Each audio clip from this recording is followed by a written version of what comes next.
Tudo bem, pessoal? Vamos tratar de um tema que é fundamental na prova da OAB, nos concursos, que é o tema a respeito dos agentes públicos. Passaremos então a tratar. Né? O que se trata então esse tema, professor? O que são os agentes públicos? Bom, toda matéria de direito administrativo, né, parte da nossa Constituição. Então aqui eu sempre peço que vocês tenham um vade-mecum atualizado. Este meu já está desatualizado, o meu é de 2020, então já tenho que ter um novo comigo, correto? Por quê? Porque o tema direito administrativo, tradicionalmente, né, quando vai se estudar as raízes do direito administrativo, a gente percebe que antes do direito administrativo havia nascido o direito constitucional moderno. Tanto que no século XIX, o tema direito administrativo, no início, né, era tratado dentro do tema do direito constitucional. Tá? Isso tem razão. Por quê? Porque diz respeito à atuação estatal. Diz respeito à atuação estatal. A organização do Estado, ela vai estar sempre presente em uma Constituição bem feita, correto? Então, toda matéria de direito administrativo parte da nossa Constituição. Embora aqui ou lá possamos encontrar algum instituto na legislação infraconstitucional. Então, sobre o nosso assunto, sobretudo a Lei 8.112 de 90. Né? O importante, então, é sabermos de onde partir para entendermos adequadamente a mais importante matéria jurídica do Brasil. Então, para vocês que estão me assistindo, duas legislações, então. A grande, né? A legislação maior, a grande legislação, a mestra, a legislação que está acima das outras legislações, a nossa Constituição. Uma segunda legislação, e aí uma legislação infraconstitucional que está abaixo da Constituição, é a nossa Lei Federal 8.112 de 90. Esta lei é usada no âmbito federal, é importante isso, ela não é uma lei nacional, é uma lei federal, mas na prova da OAB, é importante dizer isso, é esta legislação que tem sido cobrada. Então, o aluno que quer se dar bem na prova da OAB, se dar bem na prova de direito administrativo, deve ler na Constituição o artigo 37 até o artigo 41, 42 e deve ler a Lei 8.112 de 90, para que então possa acertar todas as questões referentes ao tema dos agentes públicos. Assim, né, uma coisa que é importante quando a gente trabalha direito administrativo dos agentes públicos, a gente verifica de imediato no artigo 37 da Constituição a relevância do tema. Então, assim podemos verificar que a Constituição destaca nos seguintes artigos a importância da matéria relativa aos agentes públicos. Vamos lá então, o artigo 37 diz o seguinte: a administração pública direta e indireta de qualquer dos poderes da União, dos Estados, do Distrito Federal e dos municípios obedecerá aos princípios de legalidade, impessoalidade, moralidade, publicidade e eficiência, né? E também é o seguinte, então vamos lá então, né? Uma definição de administração pública, né? Podemos definir a administração pública como a estrutura do Estado responsável pela realização da atividade administrativa com vistas a atender às demandas da coletividade como um todo. O interesse público é o eixo de atuação, como diz o nosso grande mestre Rui Cirne Lima. Nosso grande mestre Rui Cirne Lima. Feito isso, nós temos que saber também a importância dos princípios. Nós temos o princípio da legalidade, ou seja, a administração pública só pode fazer aquilo que esteja de acordo com a Constituição e com a lei. O princípio da impessoalidade significa que deve ser afastado todos os interesses meus, privados, né, em detrimento da administração. Ou seja, a administração é que conta, a administração é que vale. O interesse da administração não deve se misturar com interesses privados. O princípio da moralidade já diz, né, temos que agir com probidade, temos que agir com honestidade, temos que agir com boa-fé. O princípio da publicidade diz que todos os atos da administração pública devem ser, né, postos à disposição dos administrados, evidentemente naqueles casos onde não é possível, são aqueles casos previstos em lei, onde há vedação de publicidade que diga respeito a questões íntimas ou a questões de crianças e adolescentes e tantas outras, né, que são vedadas. Mas o importante é que a administração, ao exercer sua atividade administrativa, ela possa, né, ela tem um dever de tornar público isso, atendendo ao princípio da transparência, atendendo ao princípio da publicidade. O princípio da eficiência, e aí o agente público tem que estar bem atento, quem for fazer concurso para delegado, juiz e juíza. O que diz o princípio da eficiência? O princípio da eficiência é o seguinte: o agente público deve atuar, né, sempre buscando os melhores resultados sempre buscando os melhores resultados. No aspecto interno, o agente público deve buscar sempre os melhores resultados, né? atendendo né, digamos assim, as exigências, né, de um trabalho bem feito. O outro aspecto é o aspecto externo. Esse serviço público prestado, ele tem que ser rápido, ele tem que ser bem feito, ele tem que atender às necessidades de uma comunidade política, às necessidades de uma sociedade, sobretudo uma sociedade moderna, como a nossa, né? Então aqui eu tenho até um livro, vamos ver se o livro está por aqui, um livro do Valgas, né, que fala sobre o direito administrativo do medo. Hoje as pessoas, o administrador público, o gestor público, ele tem muito medo em prestar esse serviço com qualidade, porque muitas vezes, em razão desse direito administrativo do medo, busca-se encontrar algum errinho, algum aspecto que possa torná-lo, digamos assim, réu em alguma ação de improbidade administrativa. Então é bem importante a gente também trabalhar esses temas, né? Há muita inflexibilização, há de flexibilizar algumas questões relacionadas à administração pública, exatamente para que ela consiga atender a sua finalidade, que é prestar um serviço, né? Atendendo ao interesse público, um serviço rápido e com qualidade. Outro ponto importante diz respeito ao artigo 37, no seu inciso 1º, né, onde ele diz o seguinte: os cargos, empregos e funções públicas são acessíveis aos brasileiros que preenchem os requisitos estabelecidos em lei, assim como aos estrangeiros na forma da lei. Aqui é bem importante, né, gente?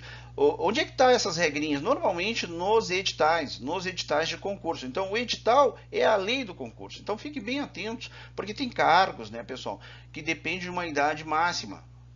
Cargos para a Polícia Civil, cargos para a Brigada Militar, já foi 25, já foi 29, já se tentou não colocar um limite de idade, mas por que se coloca um limite de idade? Coloca, evidentemente, em razão da natureza do cargo. Eu preciso de pessoas ágeis, pessoas jovens, pessoas que têm boas condições físicas para poder exercer, né, para poder exercer com qualidade, né, o exercício dessa atividade. Em nível federal, temos a Lei 8.112, como eu já havia dito, que dispõe sobre o regime jurídico dos servidores públicos civis da União, das autarquias e das fundações públicas. Definição de agentes públicos. Ordinariamente, né, tem-se optado na doutrina brasileira pela classificação de servidores efetivos, comissionados, empregados públicos, agentes políticos, agentes honoríficos, né, e os que exercem a função pública como agentes públicos. Agentes públicos trata-se então de gênero, e as espécies são as diversas: servidores efetivos, servidores comissionados, empregados públicos. Vamos para o ponto seguinte, então. Na legislação brasileira encontramos algumas definições, embora em desuso, há também para fins penais a utilização de funcionários públicos. Veja bem, gente, funcionários públicos não é mais a expressão utilizada em nosso ordenamento. Ela existe em razão do nosso Código Penal, em razão ainda, né, de alguns estatutos de servidores públicos antigos, antes da Constituição de 88, que adotam essa terminologia. Mas tomem cuidado, a definição correta é agentes públicos. Então, a nossa Lei 8.429 de 92, ela vai trazer a lei de improbidade administrativa, né? Ela vai trazer no artigo 2º um conceito bem importante que tem sido cobrado nos concursos públicos. Então, o que vai dizer a nossa lei de improbidade administrativa no seu artigo 2º, a lei 8.429 de 92? Reputa-se agente público, para os efeitos dessa lei, todo aquele que exerce, ainda que transitoriamente ou sem remuneração, por eleição, nomeação, designação, contratação ou qualquer outra forma de investidura ou vínculo, mandato, cargo, emprego ou função das entidades mencionadas no artigo anterior. Quais são as entidades, professor? Quais são? Os órgãos públicos, as entidades de sociedade de economia mista, as empresas públicas, as autarquias, as fundações, correto? A administração propriamente direta. O estagiário pode ser considerado um agente público para fim de responsabilização da lei de improbidade administrativa? Sim, o estagiário pode, correto? Então, aos meus alunos que estão fazendo estágio, fiquem atentos com a lei 8.429 de 92, a lei que cuida da improbidade administrativa. Sobretudo, vamos ver se eu consigo aqui, neste ponto aqui, ó, destacar, sobretudo isso aqui, ó, transitoriamente, né? A gente acha assim, mas é um estagiário, uma estagiária que está trabalhando, professor. Não, responde por digamos assim, responde por improbidade administrativa em razão deste conceito que consta em nossa lei, a Lei 8429 de 92, Lei de Improbidade Administrativa. Uma outra lei bem importante, a Lei 13.869 de 19, uma lei que vai ser bastante cobrada nos concursos na prova da OAB, porque é a lei que cuida do abuso de autoridade, a nova lei, a lei que cuida do abuso de autoridade. E lá no seu artigo 2º, parágrafo único, ela meio que repete a Lei de Improbidade Administrativa, onde ela diz o seguinte: reputa-se agente público,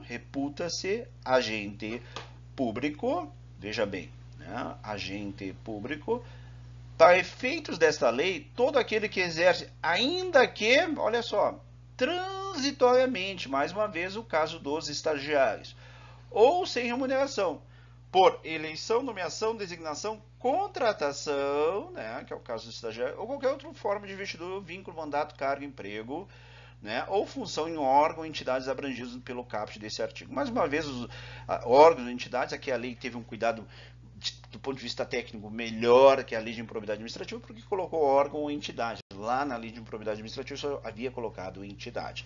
Ok? Então, agente público é gênero das espécies que a gente conhece, né? Quais são as espécies? Servidor efetivo, comissionado, empregado público. Ok? Vamos para o próximo ponto. O Código Penal, pessoal, sofre a influência da nova terminologia. Assim, por exemplo, o artigo 309-A há a seguinte prescrição, né? Deixar o diretor de penitenciária ou agente público de cumprir o seu dever de vedar ao preso o acesso a aparelho telefônico, de rádio ou similar, que permita a comunicação com outros presos ou com o ambiente externo. Né? Aqui a alteração do código é de 2007. O código, que já tinha um conceito lá no artigo 327, utilizava a terminologia antiga de funcionários públicos, passou a utilizar, então, a terminologia mais moderna, que é de agente público, correto? Vamos para o próximo ponto. Há, como já dissemos, né, a existência de diplomas legais com o uso da terminologia antiga de funcionários públicos. Nesse sentido, o Código Penal de 1940, em seu artigo 327, assim define: considera-se funcionário público, para os efeitos penais, quem, embora transitoriamente ou sem remuneração, exerce cargo, emprego ou função pública. Aqui, crimes contra a administração pública. Continua existindo? Continua. Né? O importante aqui é que a gente saiba que onde fala funcionários públicos, né, entende-se como agentes públicos, ok? Próximo ponto. Com efeito, também há diplomas que fazem uma salada de terminologias. Dessa forma, né, temos a Lei 12.850 de 2013, a lei que cuida da organização criminosa, a qual trata da organização criminosa que às vezes usa funcionário público e outras vezes agentes públicos. Cuidar isso, sobretudo que eu tenho alunos e estudantes, alunas que vão fazer o concurso para delegado e delegada de polícia, correto? Na doutrina encontramos a constante aceitação da terminologia agente público ou agentes públicos. Nesse sentido, Maria Silvia Zanella de Pietro define agente público como toda pessoa física que presta serviços ao Estado e às pessoas jurídicas da administração indireta. Segundo a autora, há 4 categorias de agentes públicos: agentes políticos, servidores públicos, militares e particulares em colaboração com o poder público. Já para Alexandre Maza, né, agentes públicos são todos aqueles que exercem função pública, ainda que em caráter temporário ou sem remuneração. É um conceito um pouco mais limitado, né? Não é um conceito, eu não entendo como um conceito muito bem feito, correto? Já Marcelo Alexandrino e Vicente Paulo, agente público é toda pessoa física que exerça, ainda que transitoriamente ou sem remuneração, por eleição, nomeação, designação, contratação, qualquer forma de investidura ou vínculo, mandato, cargo, emprego ou função pública. Para Celso Antônio Bandeira de Mello, agentes públicos é a mais ampla que se pode conceber para designar genérica e distintamente os sujeitos que servem ao poder público como instrumentos expressivos de sua vontade ou ação, ainda quando o façam apenas ocasional ou episodicamente. Um belíssimo conceito do nosso grande mestre Celso Antônio Bandeira de Mello. Professor Eli Lopes, né, agentes públicos são todas as pessoas incumbidas, definitiva ou transitoriamente, do exercício de alguma função estatal. Os agentes normalmente desempenham funções do órgão distribuídas entre cargos que são titulares, mas excepcionalmente podem exercer funções múltiplas e genéricas ao órgão aos quais as quais são repartidas respectivamente entre os cargos ou individualmente entre os agentes de função sem cargo. Infelizmente, o professor Eli Lopes já faz bastante tempo que faleceu. É um autor que era muito cobrado no passado, os seus conceitos, enfim, seus conhecimentos, e hoje tem diminuído, né, muito nos últimos concursos, mas é um clássico do direito administrativo no Brasil. Okay? Espécies de agentes públicos. Temos algumas espécies bastante conhecidas de agentes públicos. Trataremos dos mesmos nos próximos pontos. De acordo, né, e aí vamos tratar de uma primeira espécie, né, agentes políticos. De acordo com a professora Maria Silvia Zanella de Pietro, são, portanto, agentes políticos porque exercem típicas atividades de governo e exercem mandato, para o qual são eleitos. Apenas os chefes dos poderes executivo, federal, estadual e municipal, os ministros e secretários de Estado. Né? Aqui eu colocaria o conceito também, né, doutora Maria Silvia Zanella de Pietro, os vereadores, deputados, né, senadores também fazem parte desse conceito de agentes políticos.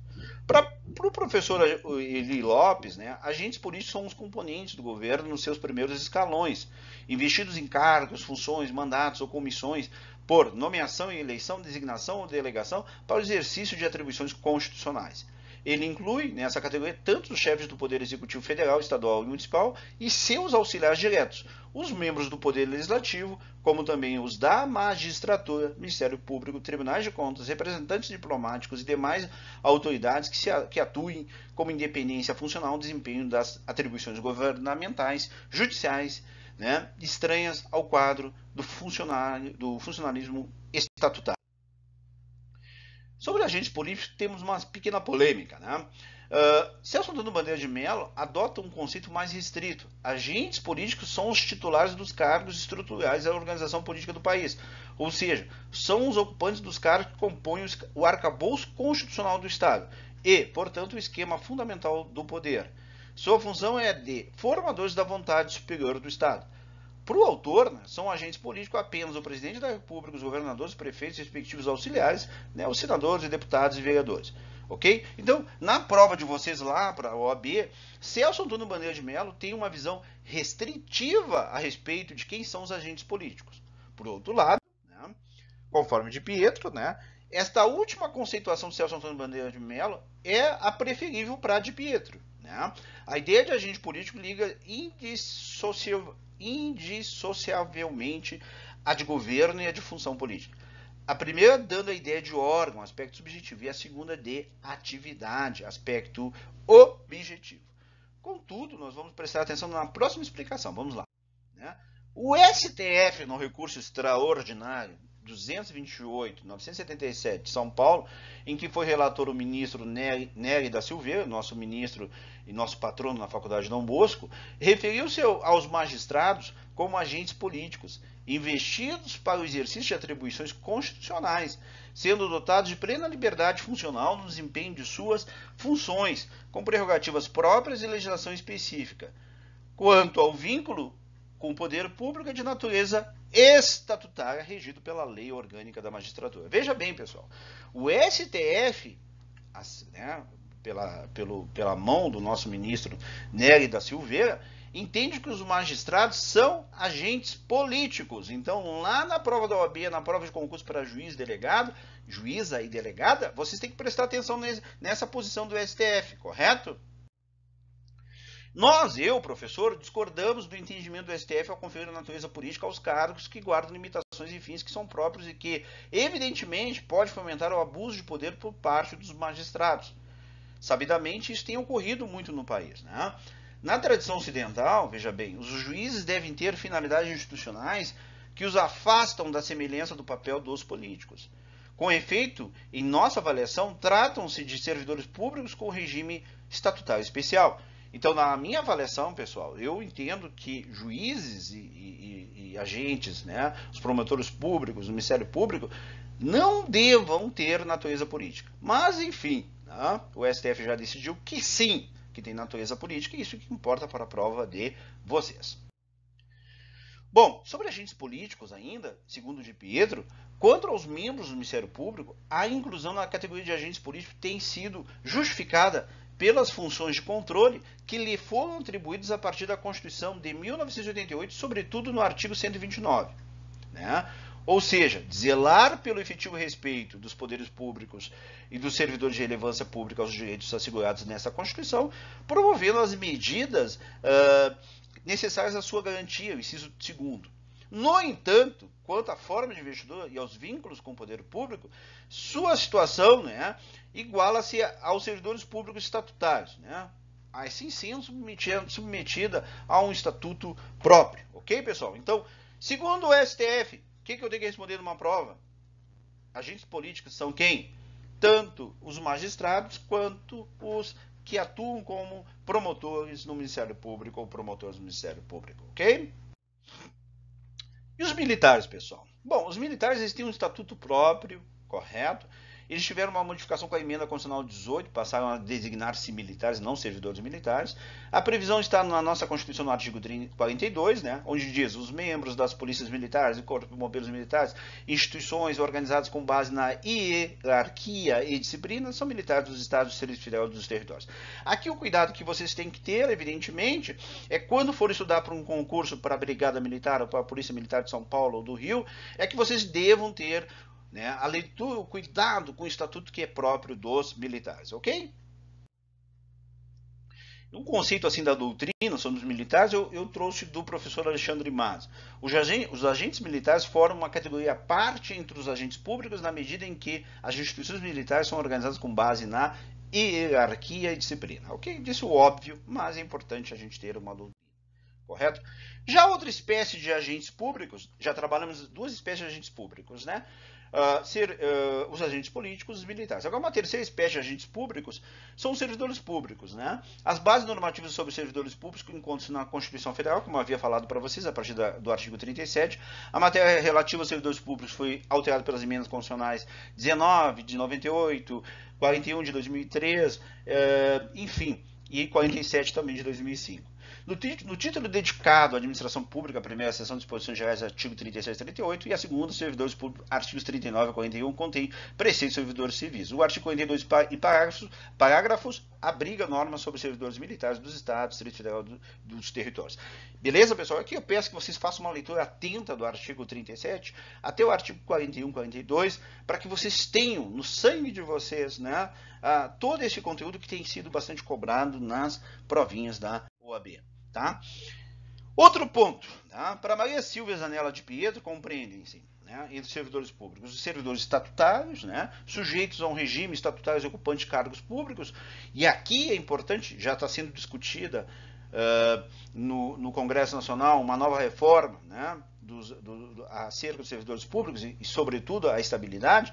Quem é que tem estabilidade no Brasil? Os servidores estatutários, sujeitos a um regime estatutário e ocupante de cargos públicos. O servidor estatutário não tem fundo de garantia de tempo de serviço, porque ele tem um estatuto que lhe é próprio, um estatuto que o próprio servidor não é capaz de modificá-lo, correto? O servidor não tem direito subjetivo a um estatuto imodificável, correto? Os empregados públicos, contratados sobre o regime de legislação trabalhista e ocupantes de emprego público. Onde é que eu encontro esses servidores, esses empregados públicos, essa espécie de servidores públicos? Onde é que eu encontro, né, essa espécie de agentes públicos? Onde é que eu encontro eles? Normalmente trabalhando em fundações, trabalhando em empresas públicas, porque o regime normalmente dessas fundações e empresas públicas é regime de legislação trabalhista. E depois nós temos servidores temporários, né, aqueles que são contratados por tempo determinado para atender a necessidade temporária de excepcional interesse público, artigo 37, inciso 9 da Constituição. Né? E aqui é importante, né? Quer dizer, uma universidade precisa, né? Vai contratar um professor porque uma professora está grávida. Durante esse tempo que ela ficar afastada de licença maternidade, eu posso contratar um professor por um determinado tempo para atender um excepcional interesse público. Os agentes administrativos, olha, o Eli Lopes chama, né, ele, ao invés de chamar de servidores públicos, ele chama de agentes administrativos, o qual, embora seja hoje um autor pouco aproveitado pelos nossos estudantes, conceitua agentes administrativos espécie do gênero agente público, né, a imensa massa de prestadores de serviços à administração direta e indireta do Estado nas seguintes modalidades, admitidas pela Constituição da República: servidores públicos concursados, servidores públicos exercentes cargos ou empregos em comissão titulares de cargo e emprego público, servidores temporários contratados por tempo determinado a atender a necessidade, né, excepcional interesse público. Então, não tem sido muito cobrado esse conceito, mas agentes administrativos, quem trabalha esse conceito é o professor Eli Lopes, então preste atenção caso venha a ser cobrado nas provas da OAB. Outra espécie de agentes públicos são os agentes honoríficos. De acordo com o professor Eli Lopes, agentes honoríficos são cidadãos convocados, designados ou nomeados para prestar transitoriamente determinados serviços ao Estado em razão de sua condição cívica, de sua honorabilidade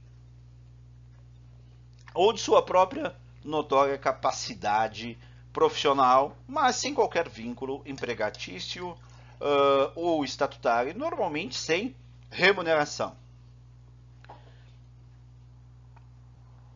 Tais serviços constituem o chamado munus público, ou serviços públicos relevantes, de que são exemplos a função de jurado, de mesário em eleições. Hoje o comissário de menores já é uma terminologia não mais usada, de presidente ou membro, né, de uma comissão de estudo, de julgamento, enfim. Tá? Trabalhou na eleição, né, prestou esse serviço tão importante, ele está dentro daquela espécie que nós chamamos de agentes honoríficos, ok? O professor Eli Lopes ainda lembra, né, que os agentes honoríficos não são servidores públicos, enquanto a desempenho sujeitando-se à hierarquia e disciplina do órgão a que estão servindo, podendo perceber um pró-labore e contar o período de trabalho como de serviço público. Sobre esses agentes eventuais do poder público não incidem as proibições constitucionais de acumulação de cargos, funções e empregos públicos previstas, né, lá no artigo 37, incisos 16 e 17 da nossa Constituição, pois sua vinculação com o Estado é sempre transitória e a título de colaboração. Então, aquela vedação de acumulação de cargos não se aplica aos agentes honoríficos. Prestem atenção nas provinhas de vocês. Contudo, o professor Celso Antônio Bandeira de Mello, né, traz um outro conceito. Os agentes honoríficos são livremente designados para compor comissões técnicas em razão de sua presumida elevada reputação e conhecimentos em certas matérias. Sirvam de exemplos providos como membros de Conselho da República, na forma do artigo 89, inciso 6º da Constituição Federal, ou de comunicação social, faltou o E aqui, né? Contemplado no artigo E aqui, né? Ou de comunicação social, contemplado no artigo 224 do mesmo diploma, com integrantes escolhidos consoante o previsto no artigo 4º da Lei 8.389 de 91 e o Conselho Nacional de Educação. Ok? Sobre agentes honoríficos, temos então este conteúdo bem importante. Passaremos a tratar, no próximo ponto, outros aspectos importantes acerca dos agentes políticos. Bom, funções públicas, né? O que são as funções públicas? De acordo com o professor Celso Antônio Bandeira de Mello, né, funções públicas são plexos unitários de atribuições criados por lei, correspondentes a encargos de direção, chefia ou assessoramento, a serem exercidas por titular de cargo efetivo. Não esqueçam disso, da confiança da autoridade que as preenche. Assemelham-se, quanto à natureza das atribuições e quanto à confiança que caracteriza o seu preenchimento, aos cargos em comissão, mas cuidado! Não se quis prevê-las como tais, possivelmente para evitar que pudessem ser preenchidas por alguém estranho à carreira, já que em cargos em comissão pode ser prepostas pessoas alheias ao serviço público. Né? Então, aqui, funções públicas, quem a exerce é um titular de cargo efetivo. Preste atenção na prova que já foi cobrada em prova para juiz e juíza. Cargos públicos. Conforme os ensinamentos do mestre Celso Antônio Bandeira de Mello, cargos são as mais simples e indivisíveis unidades de competência a serem expressadas por um agente, previstas em número certo, com denominação própria, retribuídas por pessoas jurídicas de direito público e criadas por lei, salvo quando concernentes aos serviços auxiliares do Legislativo, caso em que se criem por resolução da Câmara ou do Senado, conforme se trate de serviços, né, de uma ou de outra casa. Empregos públicos. Empregos públicos são núcleos de encargo de trabalho permanentes a serem preenchidos por agentes contratados para desempenhá-los sobre relação trabalhista, como, aliás, prevê a Lei 9.962 de 2000. Embora se trate de lei envolvida, né, a administração federal, este conceito parece-nos aplicável a todas as esferas de governo. ok? Preste atenção na nossa lei 9.962, que eu recomendo que vocês leiam em casa, tá? O que é importante sobre os empregos públicos? Ele é realizado, né? Aquele que realiza, né? Ou aquele que ocupa esse emprego público é sobre a égide da legislação trabalhista, CLT. É como se fosse um empregado de uma empresa privada, ok? Concurso público, tema muito importante para nós também. O concurso público presta-se para garantir a efetivação dos princípios da impessoalidade, né? Aqui é bem importante, garantir, né, os princípios da impessoalidade, moralidade e legalidade, tá? E, sobretudo, garantir acesso isonômico aos cargos e empregos públicos. Nesse sentido, um dos grandes institutos do direito administrativo, com efeito até mesmo a iniciativa privada, até mesmo, deveria copiar esse instituto na prática de contratação de pessoal.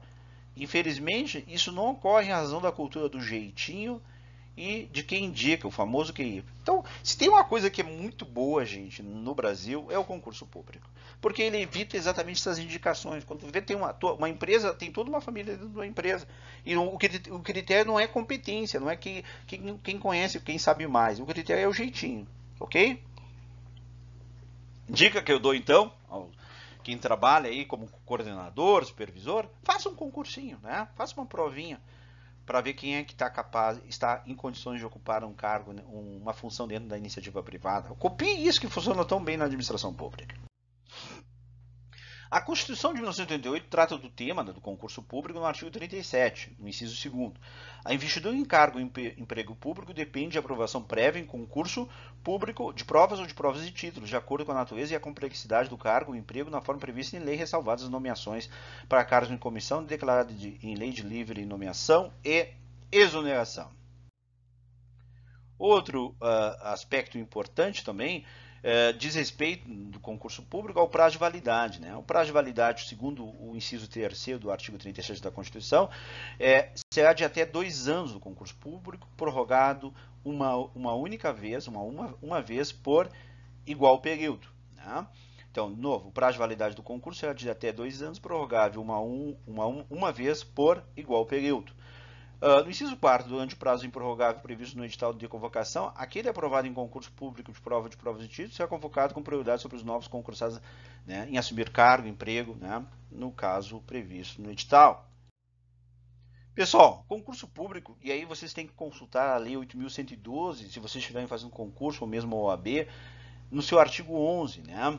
O artigo 11 da Lei 8.112 assim o diz, né? O concurso será de provas ou de provas de títulos, podendo ser realizado em 2 etapas, conforme dispuserem a lei e o regulamento do respectivo plano de carreira, condicionada à inscrição do candidato ao pagamento de valor fixado no edital, quando indispensável ao seu custeio, ressalvadas as hipóteses de isenção nele expressamente previstas.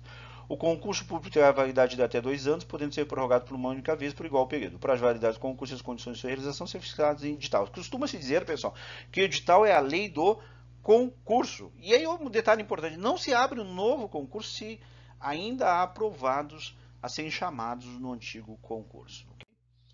Da estabilidade. De acordo com a nossa Constituição, o artigo 41, são estáveis após 3 anos de efetivo exercício servidores nomeados para cargo de provimento efetivo em virtude de concurso público. Cargo de provimento efetivo é aquele que consta em um estatuto, tá? Beleza, pessoal? Cargo que é criado por lei. Então, somente esse tem a famosa estabilidade. Tá? Condições para perder a estabilidade. Tá? O artigo 41 da Constituição vai nos dizer: o servidor público estável só perderá o cargo em virtude de sentença judicial transitada em julgado. O que significa isso? Que não cabe mais nenhum recurso. Segundo, mediante processo administrativo em que lhe seja assegurada ampla defesa. Qual é o processo administrativo aqui? PAD, processo administrativo disciplinar. PAD, processo administrativo disciplinar. E mediante procedimento de avaliação de desempenho na forma da lei. Esse procedimento de avaliação, poucas vezes, é feito da forma como deveria ser feito. Tá? Então, é uma recomendação que eu dou para vocês. Tá? Outro ponto, então, vamos tratar. Né? Da estabilidade lá na Lei 8.112. Né? O servidor habilitado em concurso público, empossado em cargo de provimento efetivo, adquirirá estabilidade no serviço público após completar 2 anos. Está errado isso aqui, 3 anos, por quê? Aqui nós dizemos que teve uma revogação tácita, né? Uma revogação tácita do artigo 21. Artigo 22. O servidor estável, né, só perderá o cargo em virtude de sentença judicial transitada julgado, processo administrativo, e faltou aqui, né, a avaliação. Então, aqui a lei está desatualizada. Recomendo que vocês leiam a Constituição quando for tratar da estabilidade do servidor público. Posse. Né? O que é posse? Artigo 13 da Lei 8.112. A posse nada mais é do que a assinatura do respectivo termo, no qual deverão constar as atribuições, os deveres, as responsabilidades, os direitos inerentes ao cargo ocupado, que não poderão ser alterados unilateralmente por qualquer das partes, ressalvados os atos de ofício previstos em lei. Ok? Exercício do cargo. Exercício efetivo de desempenho, segundo o artigo 15 da Lei 8.112, é o efetivo desempenho das atribuições do cargo público da função de confiança. É de 15 dias o prazo para o servidor empossado em cargo público entrar em exercício contados da data da posse. Ok? Então, teve a posse, eu tenho 15 dias para entrar em exercício, correto? Para organizar minha vida. Readaptação. Artigo 24. Readaptação é a investidura do servidor, né, em cargo de atribuições e responsabilidades compatíveis com a limitação que tenha sofrido em sua capacidade física ou mental, verificada em inspeção médica. Readaptação sempre tem essa relação com aspecto médico. Caiu na prova da OAB, já foi cobrado em prova da OAB. Preste atenção, entende?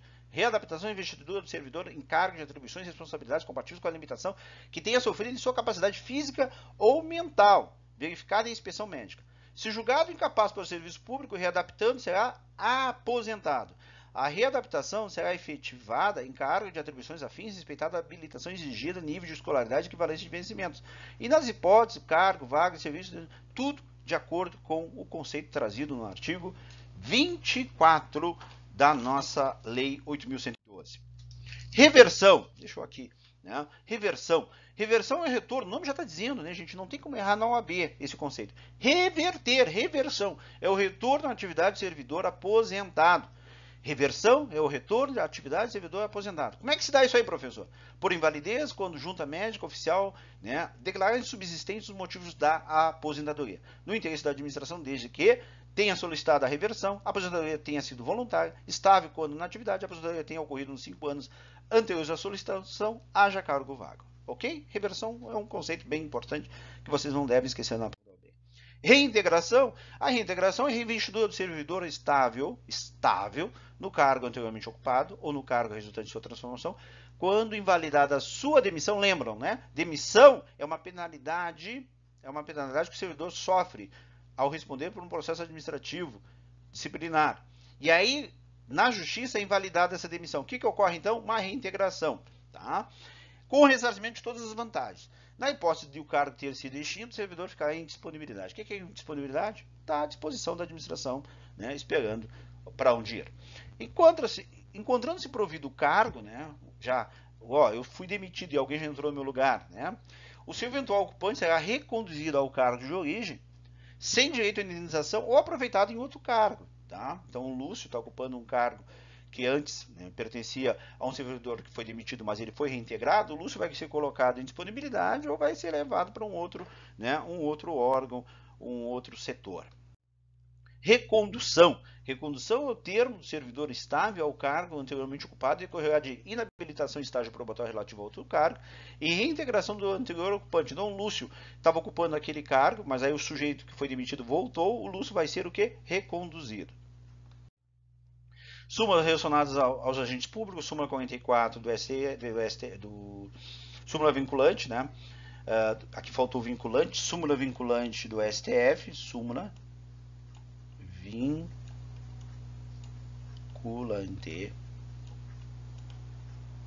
Súmula vinculante 44 do STF diz: só por lei se pode sujeitar ao exame psicotécnico a habilitação de candidato a cargo público. Só por